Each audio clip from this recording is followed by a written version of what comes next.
government, he would always say that he will be in the ballot. Yeah. And then lots of persons have been asking that question: how is Abe going to be in the ballot or on the ballot if he is not affiliated at the moment to any political party? But again, the SDP primaries that was rerun just yesterday has proven to us that Abe's words basically have come to pass, and he's going to be on the ballot for the 2020 general election. But looking at all of that, APC at the time. No. One is, there are certain things that are not in the media but already taken place. Had left the APC and had joined the SDP. Right. So even when he mentioned, I will be on the ballots, we looked at As well. it doesn't matter. The moment a party do not meet your personal interests, you part ways. Okay. I said it, and politics is not or what you've given, is what you want. For instance, if a Tinubu did not get the tickets to be the flag bearer for the APC, presidential flag bearer, do you think he would still remain with the APC? He would leave because he wanted to be president. A certain Atiku Abubakar have moved from here to here and here to here just to be president. Right. He has not still gotten it. So it has to do with your interest. Abbas really, really wants to be governor of Rivers State. So even if he falls short, at least let me contest. He has not said I will be governor of Rivers State because that's a different ballgame. He said I will be on the ballot. Right. We looked at it and said, where can this come in? We know Tinubu has very strong ties with the SDP. Right. Very strong ties. Abe is an ally to Tinubu. It was even rumored that Tinubu will port to SDP if HPC refused to give him the tickets. Okay. If they did the what do you call it? The no, not the primary. They followed the third option, Okay. direct, indirect. The third option is what's it called again? Where you can choose someone without having. It eludes me now. Where the President Buhari had asked them, "Let me choose my successor." People felt that successor, whoever I wanted to choose, was not Tinubu. So Tinubu already had his plan B for him, Okay. which was rumored then to be the SDP. So if you look at that, you already understand that in some elections, there are some political parties that do not have the might at the center. They don't worry about the center, they just do local politics. And at the center, they choose one party and align with. So that's the same that we foresaw earlier for Abe. We knew the center, he had Tinubu. Tinubu is his man. In fact, when he started going for what do you call it, for interviews in various TV stations and all that, he always sounded that Tinubu was the one he supported. Right. But his name would be on the ballots. How was his name going to be? He refused to talk because he was just waiting for this formality to go. When INEC released the list of the candidates that will contest the governorship election in Rivers State, Abe's name was missing. People was missing. People were like, hey, I think he said you. I was following proceedings. I was looking at the electoral, and I discovered that if the person so elected withdraws from the race, a substitution primaries can be conducted to replace him, which was what Abe knew all this while and what he was planning all this while. He knew his plan A. He knew the steps he was taking. He was never mincing words about what he wanted to do. He knew exactly what he wanted to do. But now, being in the SDP and also now being the governorship candidate for the SDP, now considering the fact that there's an APC, there's a PDP that he's going to be contesting with in 2023. There's an Accord, there's a YPP, there's an LP. But we're looking at first of all the parties that are frontlining right now in the state.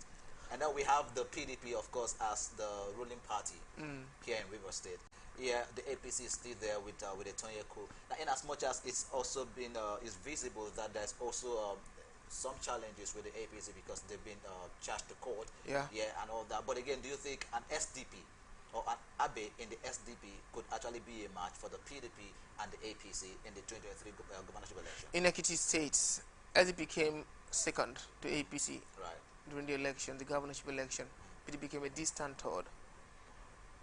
SDP have been there, Social Democratic Party, the Abiola Party, but they are not a force to reckon with.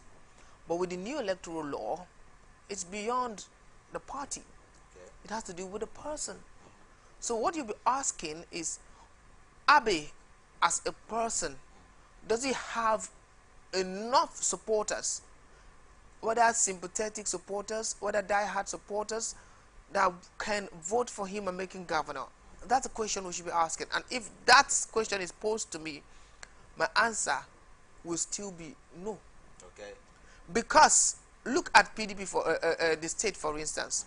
Rivers State since 1999 has been a PDP state. Right. I dare say core PDP states. Right. Bulk votes given to the PDP. But you ask, then the electoral law was not in existence. And then we had more popular candidates. The candidate the PDP is bringing now, Sim Fubara, side by side Magnus Abe, side by side Tonyo Ko, side by side, what's his name again? Dumo Lulu Briggs, side by side Beatrice Utubo, side by side this YPP man, engineer Danago Winike Briggs. Yeah. He put all of them side by side.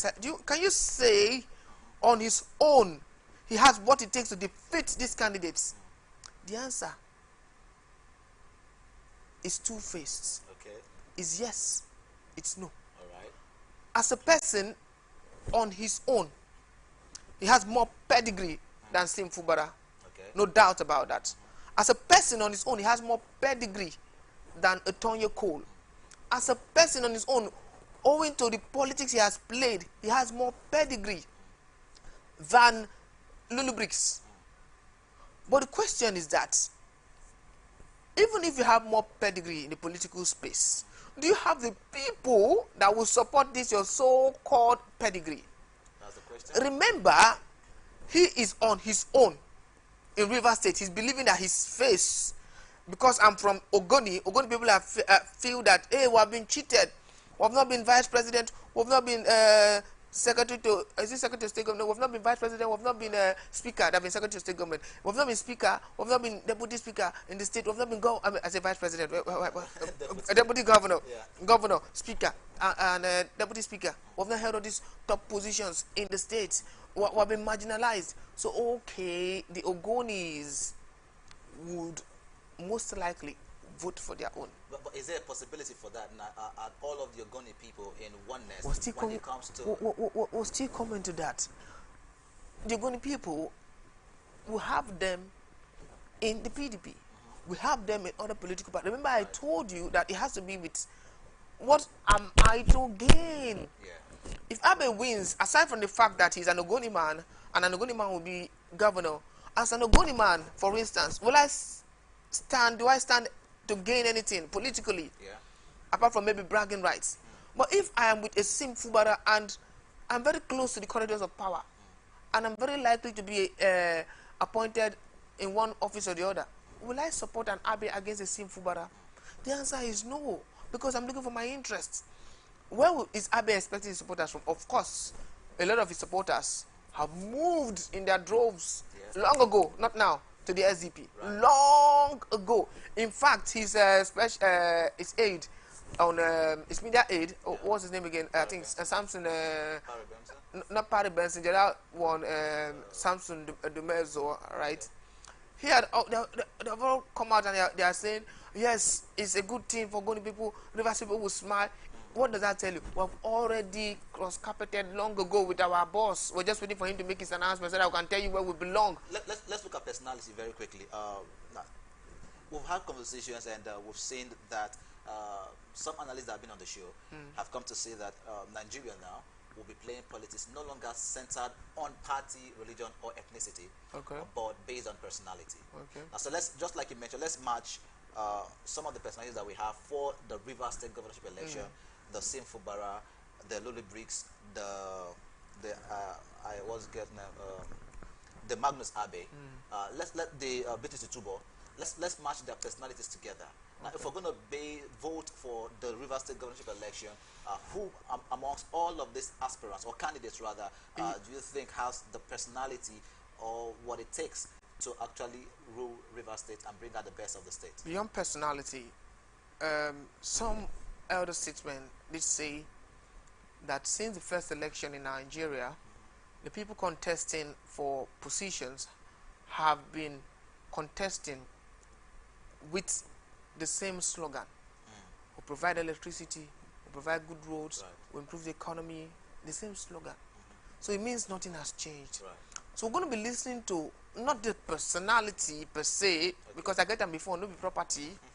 We're going to be listening to what you can do. Right. When you do your campaigns, want to hear how can you take our economy from this point to the next level. We can build flyovers here and there. Okay, he's built flyovers. That is his own legacy. He's done a lot of projects. And you say, no, that's not enough. What do you want to focus on that will complement or take Rivers State from the point it is to the next level? We want to hear that. We want you to tell us that this is what you're projecting and this is how you go about it. And we're looking at it that it's feasible. Right. Not come telling us, hey, I want to be governor because to your goodness I've not been governor. I want to create employment. That's not enough. In terms of personality, we want to look at Abe, former senator, former I think commissioner. Yeah, he's been a commissioner. You look at him and look at the positions he has held. You want to look at his pedigree and if he really did well. Right. No doubt, people pointed to the fact that he had some landmark achievements. But when you want something so bad, I'm afraid sometimes when you want something so bad, when it's given to you, eventually you don't do the way we expect you to do. Okay. Take for instance President Buhari. Right. Wanted to be president so bad, and we've given to him, and in 7 years I can stay here without minding what ox is God and say he has failed as a president. So Abe wanting this thing so bad that it took him to even drown his party because he was not given a fair chance to be governor. I'm afraid. Did he drown his party? Did he drown APC? He did, because there was an internal conflict. There was an internal conflict. Yeah. If Abe had said, okay, because the party has decided, let's let go for peace to reign. It was not about that. It was about, I'm being hot. I'm not giving a fair chance to contest. Right. Because of that, I'll do everything I can to make my name, to make this a fair contest. If I can't get it, nobody gets it. That's what it turned out to. That's what it turned out to. Okay. So he was really, and he is really desperate. At some point, he said he will never leave the APC. He's a founding member of the APC, but he's left. Why did he leave? He is desperate, I dare say, to be governor. And when people get so desperate, I'm afraid they don't live up to the billing. Look at Simfuba. Simfuba has been an accountant. He has never been a politician. In fact, look at his speech. He said, I wish I knew that a day like this would come and have prepared an eloquent speech. But in my wildest imagination, I never imagined that a day like this would come. That is someone who is not ready to lead us as a governor. But he's been put there by a certain governor who feels, oh yes, if I put him there, he will do what we, in quotes, want him to do. Simple, but I want to look at pedigree, I want to look at personality. He doesn't really have anything for us to look at and say we want to vote for him. Same with Tonyo Cole. Tonyo Cole has been a businessman. Tonyo Cole has been a businessman.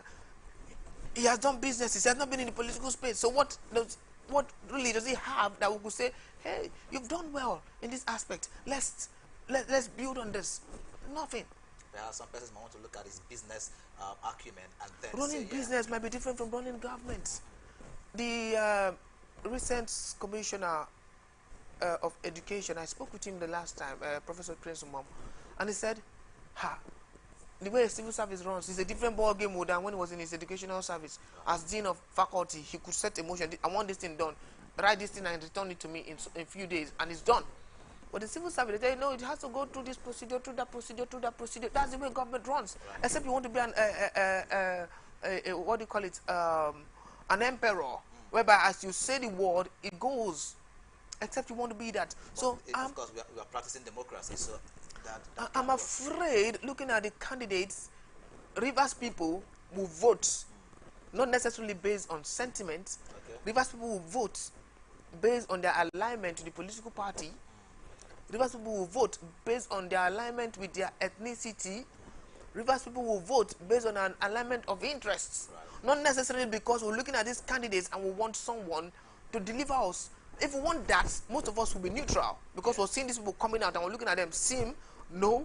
Tonye, no. Magnus, no. This, no. We're looking at them and say, oh, they all stand a chance. Any of them can be. So let's allow them pitch. Right.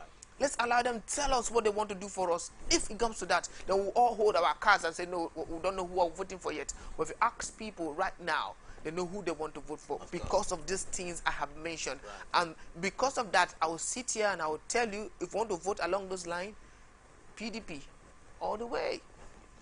Okay, uh, well, let's quickly move over from that conversation this afternoon, because when we talk politics, it's usually a conversation that we cannot wrap up all in a few minutes of conversation. But again, just like you said, you've actually given lots of facts upon which people can make their decision and, of course, cast their vote as it should be. But let's talk about some of the statements that the UK government has made towards us. But before we go into that, I remember us having a conversation off air, and you actually preempted this. Yeah, as well, we're just going to go into the conversation. I'm going to remind you some of those things we talked about on off air as well. Now, the government of the United Kingdom has warned that the 2023 general elections may not hold in Nigeria if the current spate of violence and insecurity continues. That Chris Beecroft, Director, Foreign Commonwealth and Development Office in the United Kingdom, made the submission on Friday during the launch of the Nigeria Governors Forum Peace and Inclusive Security Initiative in Abuja.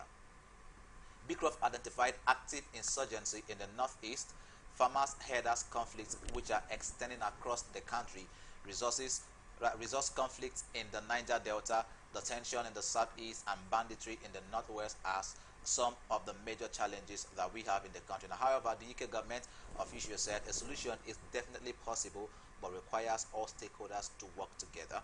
He noted that while the military and the police need to be strengthened, the solution to Nigeria's security challenge does not lie in that alone, but in reconciliation, mediation, arbitration, and access to justice as well. Now, we've had so much of an insecurity problem in the country. Whenever we're talking security, we tend to always draw it from the recent attack in Owo. The massacre moved to the Abuja Kaduna train attack. The victims are still held in the custody of the abductors. Various kidnappings that have happened so far in the country. And we've had a few persons as well, aside the UK government, saying that I think I remember a group in Nigeria, a youth group, a coalition group as well, saying to the government that if the Abuja Kaduna train abductors or abductees rather are not released, that there will not be an election in 2023. And of course, it still centers on the insecurity. Now, reminding you of the conversation we had off air as well, where we talked about that, you also mentioned that because of the insecurity challenges that we are facing in the country, we might also not have an election come 2023.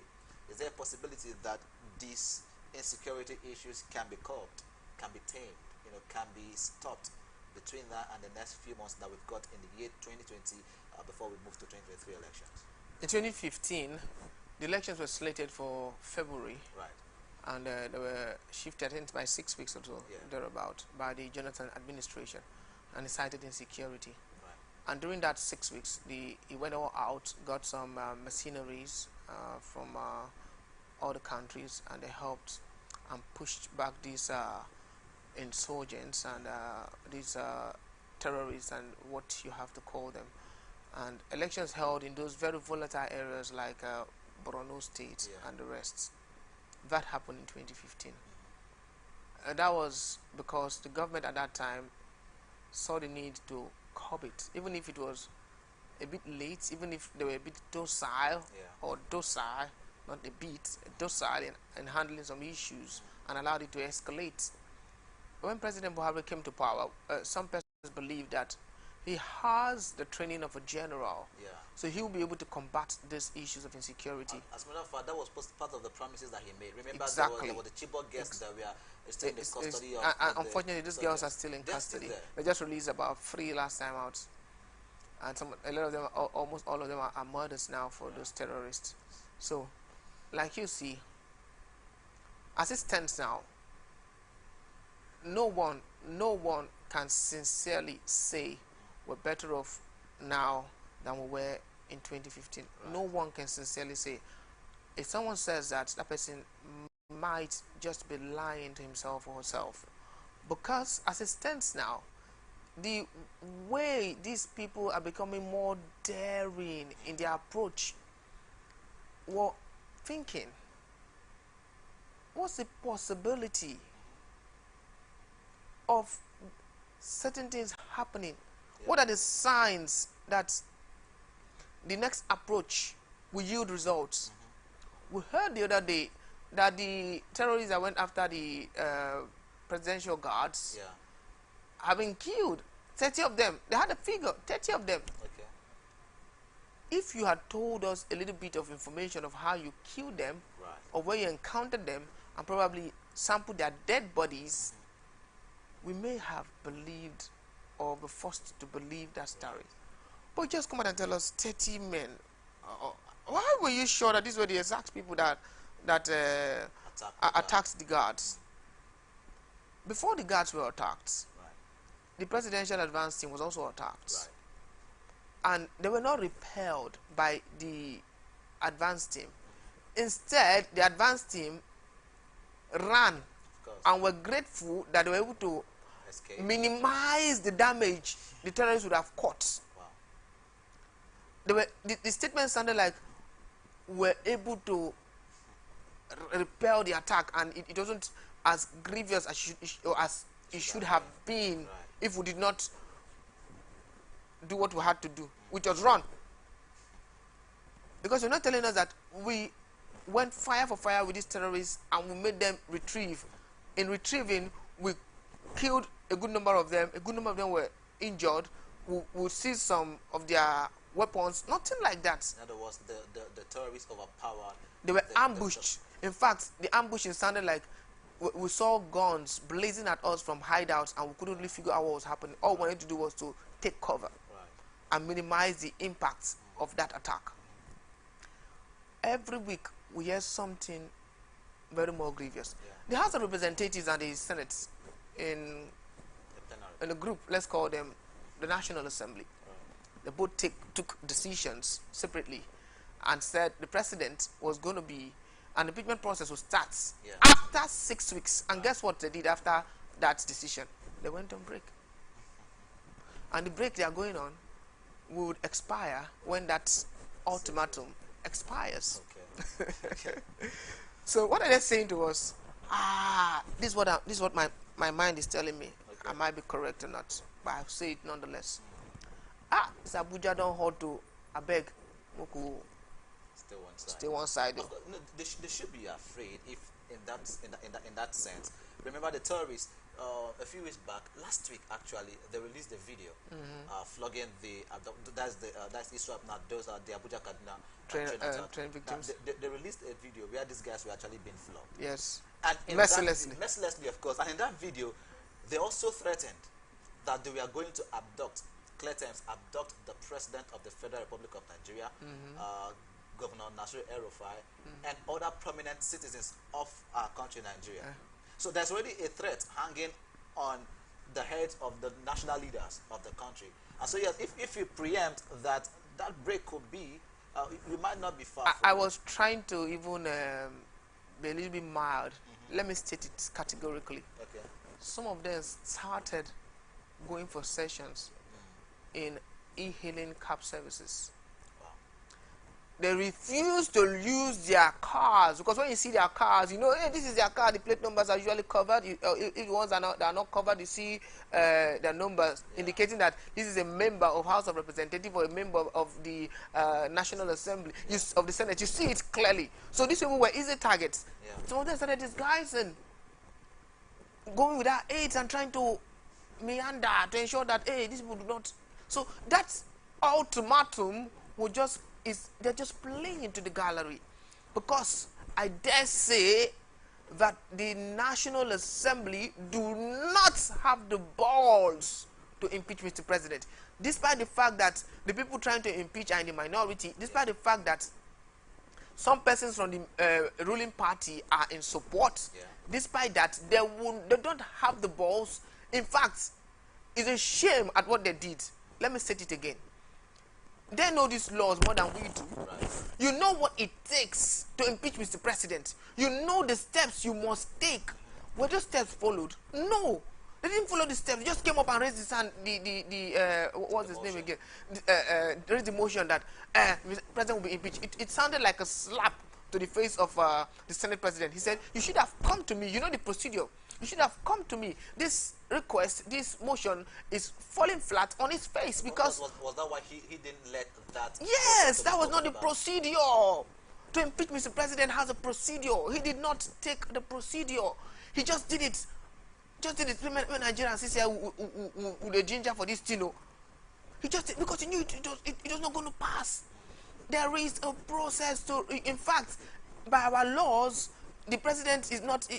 Our law says removal of the president, not impeachment. Okay. So if you had gone through the right process, you would have been listened to, and it showed that you're prepared for it. Right. They now staged the work out, now went and had a closed door meeting, and now declared that there was a 6-week ultimatum. The next day, the House of Representatives met. They gave out their own 6 weeks, tallying with what the senators have done. Right. So it now turns out that the National Assembly are giving Mr. President 6 weeks to start doing something. Not to phase out, because it's impossible, of course, to phase out in 6 weeks, to start doing something, let's start seeing proactive measures. And of course, the president was in a closed-door meeting with the service chiefs. And what did you expect from it? The president has come out and said, we have to do this. Usual stories that we hear. Then, surprisingly, the NSA, the National Security Advisor, Barogada Mungono, came out and said, the rate of insecurity in Nigeria is getting to a point whereby the citizens are opting for self-help. That was what he said. People said he was trying to be real, he was trying to really state it the way it is, but I say he was conceding defeat. When you say we're already resorting to self-help, it means that in your office and in the offices of all the security chiefs, they are helpless and they are being overpowered, that citizens have now resorted to self-help because you have failed them. That's what it turned out to be. In that case, basically, stating categorically now from you that the NSA has also failed the country, have failed the citizens. Yeah. What basically should have not been taken, or what action should be taken against these individuals? Erofai says, bomb them, smoke them out. In as much as we may say, oh, this is a little bit extreme. I'm talking about security personnel now, not the terrorists now. No, that's what I say. Erofai, Governor Kaduna says, go bomb these terrorists, smoke them out. You know their hideouts. I'm talking about what punishment, what measures should be taken to our security chiefs, our security personnel. Yeah, that's how I was going, because they've not actually performed optimally as what Nigerians would expect from them. The last time we called for their sack, it took months or years before they were removed. In fact, they ran their full 4-year tenure and did 2 extra years. And then they were not sacked. They were still given the opportunity, the privilege to keep ruling. These ones, okay, they did 4 years. Okay, no, not up to 2 years. They were quite. I can't remember the exact timing anyway. Let me not give out false information. They ran their time and they stayed there for a long while and we called for the sack. And when they eventually sacked, what happened?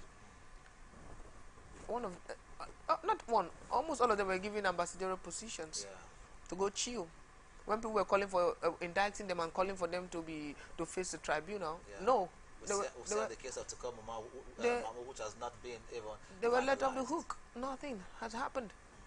If you call for the sack of these ones, if their predecessors did not do anything, and they are not doing anything, if you sack them, what will happen? What will happen?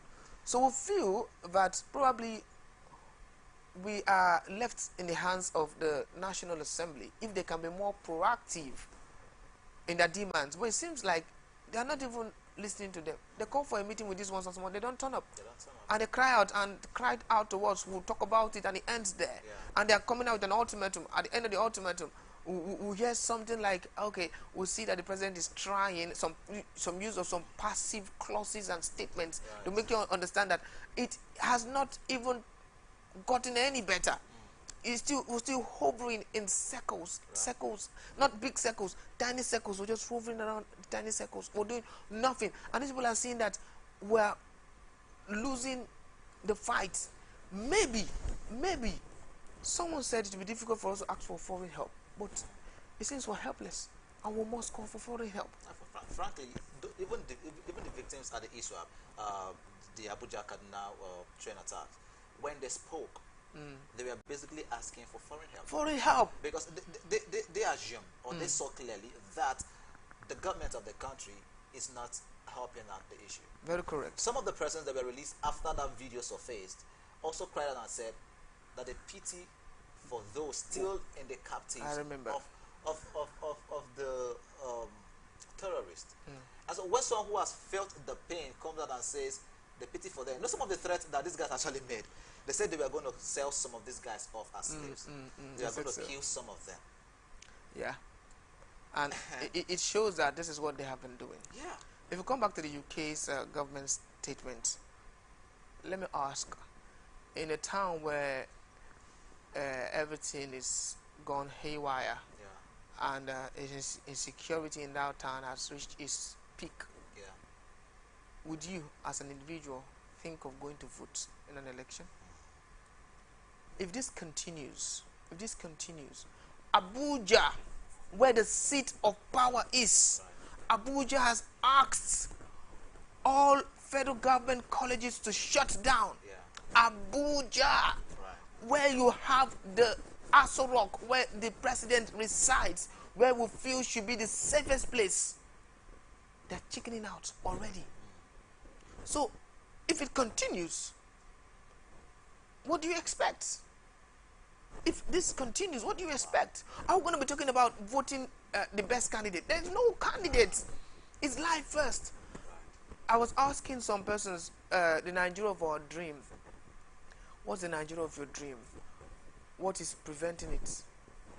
What can we do to achieve the Nigeria of our dreams? Guys, in Nigeria, we no longer dream. You only dream when you have sound sleep. You can't sleep, so how do you dream? And someone said, the Nigeria of my dream is to travel out of Nigeria. That's my dream. But what I'm dreaming of, to travel out of Nigeria, because Nigeria is no longer safe for us. And unfortunately, Mr. President is not helping matters. If Mr. President speaks to us and tells us that the insecurity challenges in the country will soon be a thing of the past because the army have been given all it takes to ensure they go out into the forest and smoke them out. They will see actions after he says that. But no, he comes and gives us some passive statements.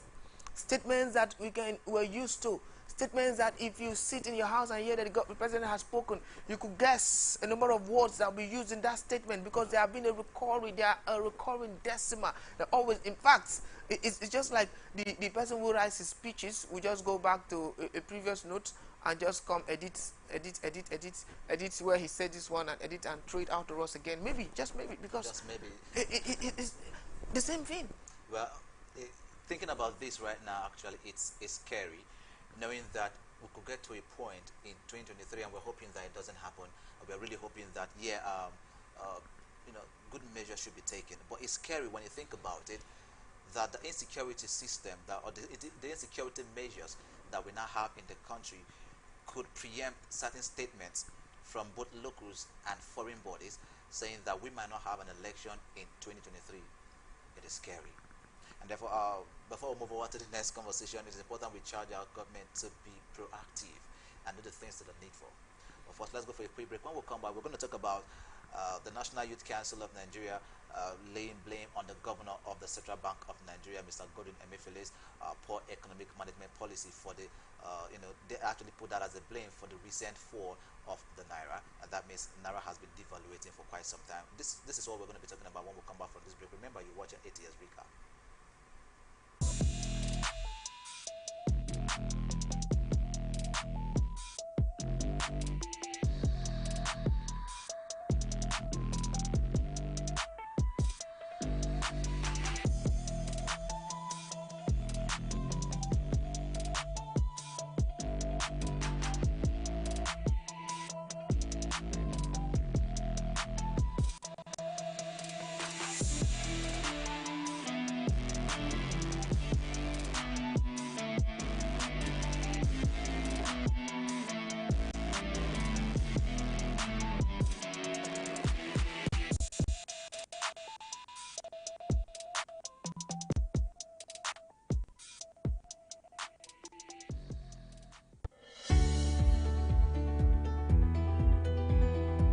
People into the country illegally. That is amazing. Honorables, you human On a point of order. Honorable State, On a point of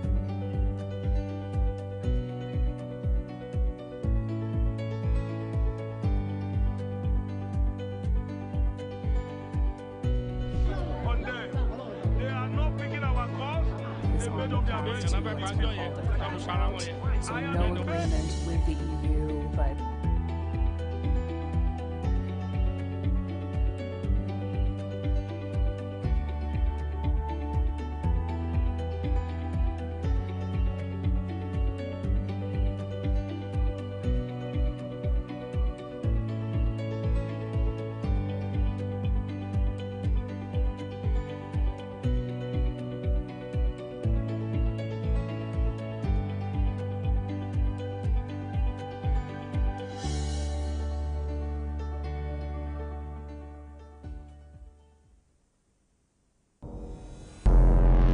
Every day, our lives are changed by history.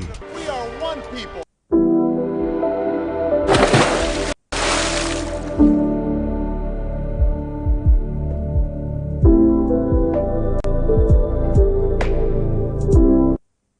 Welcome back. Of course, you're watching ATN's recap. My name is Victor Arke. Before we went on that break, we talked about the emergence of Senator Magnus Abe as the governorship candidate of the SDP, and then we'll move on to talk about the statement that was made by the UK government body saying that if the insecurity challenges that we face in Nigeria continues, we might not have an election in 2023.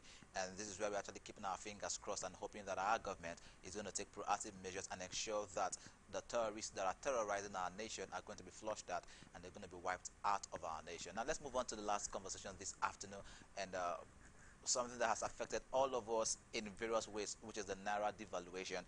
And go to the market, there's been high cost of goods. Everything you want to buy, is the prices have gone up.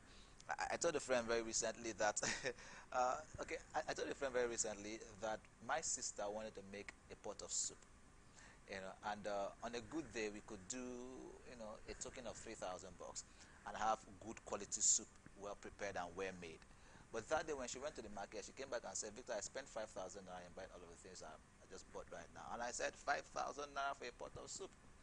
Now, because of course, you understand that some of the things now that she bought at a higher price, were things that should have gotten at a lower price, if not for the fact that there has been, in quote, an inflation.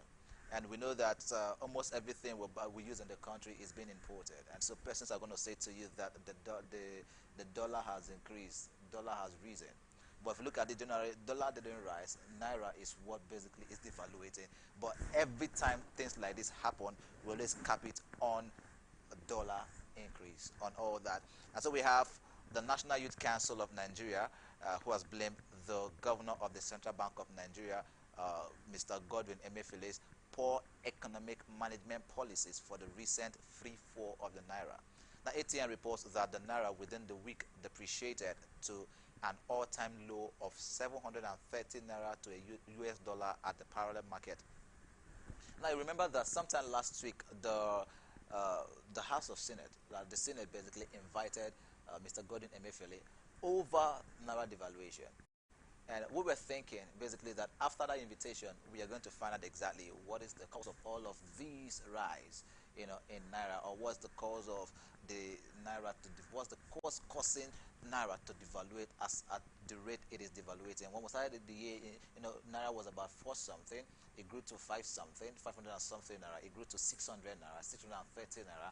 And just this week we had 700 just a few weeks back, last week rather. And today we're seeing that it is now for 730 Naira to a dollar.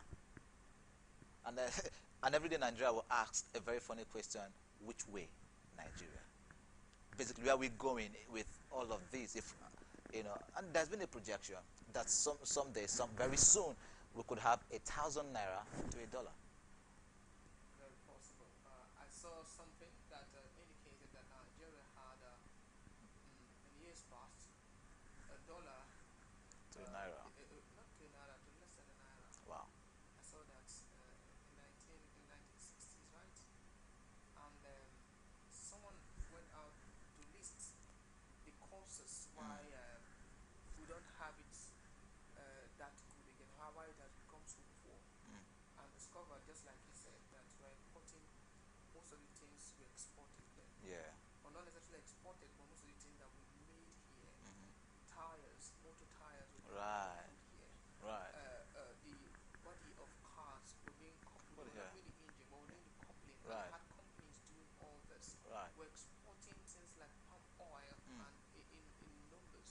We had a lot that we made in Nigeria. Yeah. In that time, of course, even if I remember growing up, if you want to eat rice, you have to take time to select the rice because you have a lot of Son. stones and all that. Because I had a Abakaliki rice and Yeah. all that. And although we have tried in that regard, the rice aspect, we still Yeah. have a lot of good Nigerian rice. It's improved, right? But if we've had a lot of things, at some point we were made to discover that we import to peak. Right. To peak, imported to peak. That bad. We have markets, large markets, huge markets. The closest to us here is the Araya market in Aba. Yeah. If we look at that market, the situation of that market is it gory? Gory might not be right because gory looks scary. I think it's gory because Wow. if you're in that market and the sky turns dark, Right. you're scared because you swim in waters. You practically swim. Stories I've gotten from that market, despite the fact that that market is supposed to be a market that should be doing things and exporting things. Right. It's been referred to as a hub, an economic hub, even in the eastern It's region. sad. And the question is, those people that buy those things, the things they import, a lot of things they import that they're not supposed to import. Right. The fabrics they import from abroad. If the dollar goes high, those fabrics will automatically go high. Right. Which means the amount of money you buy fabric to sew a shirt or a native will increase. True. Which also means because it will increase, the people selling it will also increase their price. Everything will just, it's a ripple effect. Yeah. It's a ripple effect. It affects every sector. You ask someone in the market why the Gary is expensive. Say na dollar. Say the concern dollar. Concern the Gary. They do have for house. Yeah, locally Say made. if dollar rises, it affects transportation. True. If transportation is affected, the Gary that I transport is more expensive, so I have to add the cost Right. to it. It's a ripple effect. If dollar rises and it affects some other commodities, Yeah. it means I'm also being affected. Even if my own, what I have is not being affected directly by the dollar. Right. Because other things I make use of are being affected by the dollar. I will have to find a way to balance what I do Sure. so that it tallies. Right. Let's come down to the senior governor and his Let's do that very quickly now. whatever he's done. Yeah. Emefiele didn't do himself well when he started vying to be president. He threw away everything that should have made him think about how to sustain the naira Right. and went into a wild goose chase. Chase. He knew he was not a popular candidate. He knew he was not going to be elected president. He just wanted to show, and that brought about a bill that was sponsored and trying to make us understand that the Supreme Governor is not supposed to be to vie for presidency. He Yeah. hinted to it was not there. Yeah. So he lost it. At that point, probably the process of removing him should have started. Of course. Because it showed that he was not concerned about what was happening in the country in terms of the naira and Yeah. the naira to the dollar, and he kept devaluing the naira. He's done it about 2 times or 3 Yeah. in the past year or so. And when you look at all these things, it points to the fact that he is bereaved of ideas because he has some other things he was thinking about. So one might want to say basically that he threw in his personal ambition more to his And responsibility that basically. practically has maybe most likely led to all these things we're facing. I think this basically we are going to put an end to the recap this afternoon. Thank you so much, okay, Onbono, for being on the show this afternoon. Thank you so much. Gracias, Victor. Thank you. And well, it's been a wonderful conversation. Did you prophesy today as the political prophet? You didn't prophesy today. I told Sinfu Bara will win the election. Okay, you said PDP was going to win the Because 2023 governorship the election. Rivers is the PDP state. So let's watch out for 2023 and let's find out if the political prophet is still very much anointed politically. But again, this is how far we can go on today's edition of ATN's Recap. Thank you so much for being on the show with us this afternoon. And you can follow us on all our social media handles. Twitter is at Atlantic TV Net. Facebook and YouTube is at Atlantic Television Network. Instagram is at Atlantic TV Network. Do remember that peace and unity are the pathways to progress. Good afternoon.